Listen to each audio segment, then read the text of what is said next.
right, so what I'm going to talk about today will not be super medically intense, so hopefully this is a little bit more relaxing for all of y'all, because I know it's been a very long day.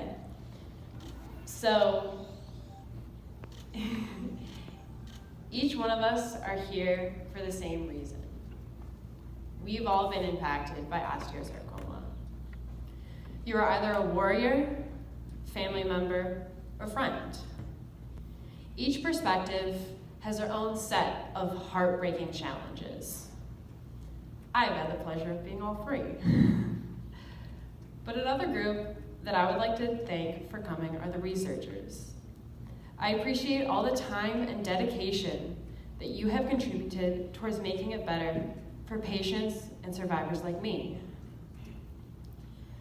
I hope that you took the time to talk to families around you and hear their story. You will see that your work truly makes an impact on so many lives. I'm going to tell you about just one of the many. So, I have 3 siblings. I have 2 older brothers. That's Alex, and that's my brother Brent, and this is my younger sister, Olivia. So, both Brent and I have Ramer MIB syndrome, which is a predisposition to all forms of cancer. Between the 2 of us, we had 8 cancers and spent the better part of a decade in the hospital.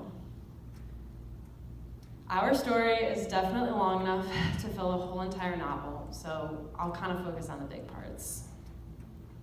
In 2011, my brother Brent was diagnosed with osteosarcoma. But this was our second cancer, and this was my first through the eyes of a sibling. I had to watch my big, strong brother get beaten down by chemotherapy, lose his hair and his hip. He had to relearn how to walk and missed a whole entire year of school.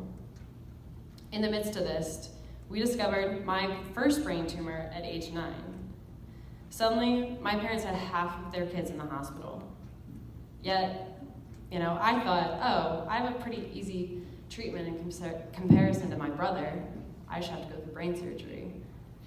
At least, that's how I felt. This is a guilt that many siblings know all too well. We question, why is it that our brother or our sister have such a hard childhood?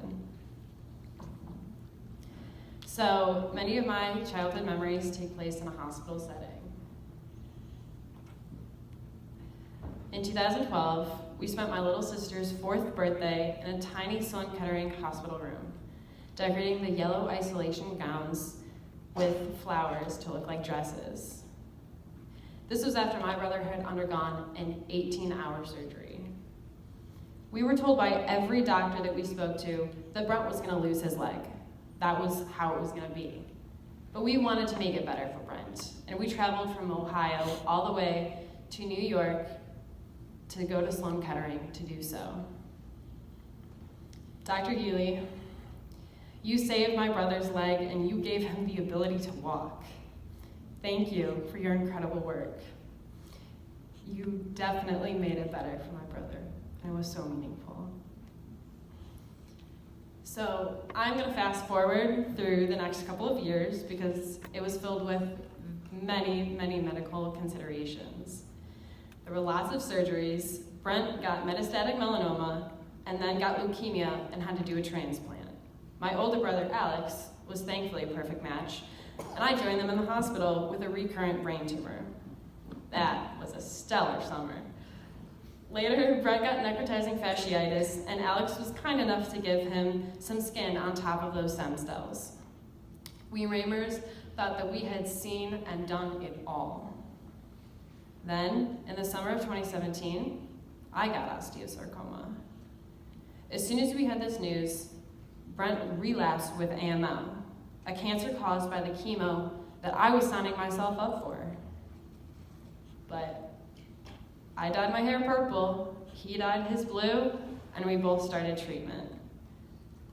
Moving into oncology ward, I found myself taking up every hobby known to man, from knitting, painting, many Netflix marathons, all the way to learning various instruments like the ukulele. But what I struggled to do most was make connections, because I would walk down a hallway of closed doors. It was hard to make connections with fellow patients in a hospital that didn't make the space for it. So what truly got me through that treatment was Brent, my chemo buddy, that was just down the hall. I had a built-in friend and support system.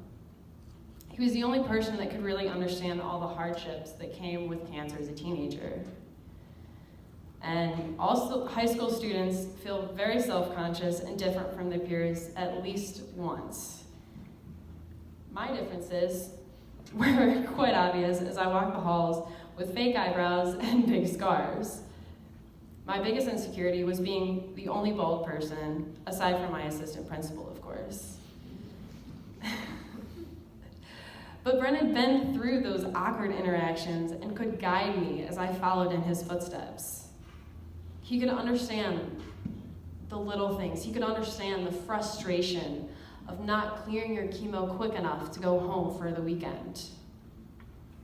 He was my salvation. But my world soon came crashing down.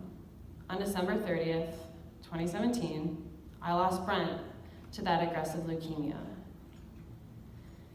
The core of my support system succumbed to the same disease that I was fighting.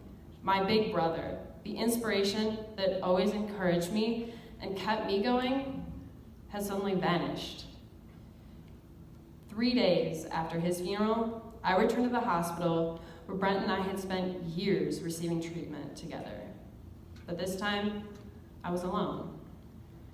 In those final months, I fought a battle against cancer, but also the isolation of treatment. I finally understood how most patients feel throughout their whole entire treatment. They feel constantly beat down and alone.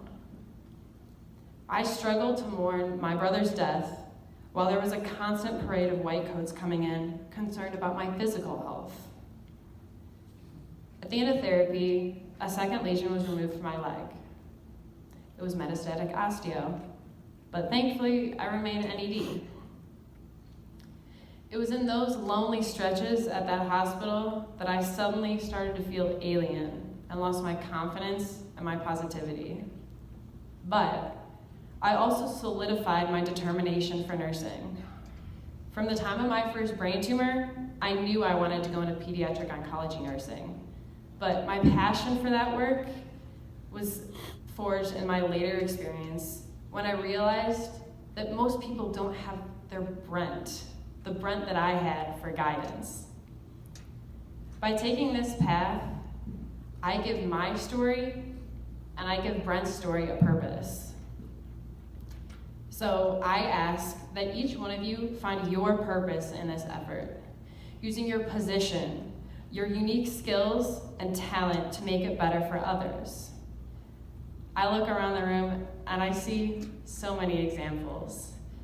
Dr. Wong, he does amazing work that will prevent the need for MAP, which is brutal on its own, but also has devastating effects. Mary, I don't think she's in here because she's up at HQ. She took on this beautiful role, bringing together the community at HQ, providing a space for healing fun and a break from that cancer life. And Graham, I thank you for bringing this whole osteosarcoma community together and channeling our efforts for collective good. You have empowered everybody to make it better in their own way. The resulting synergy is most impactful. So I believe that we can all make a difference, and I believe that we can all make it better. Thank you.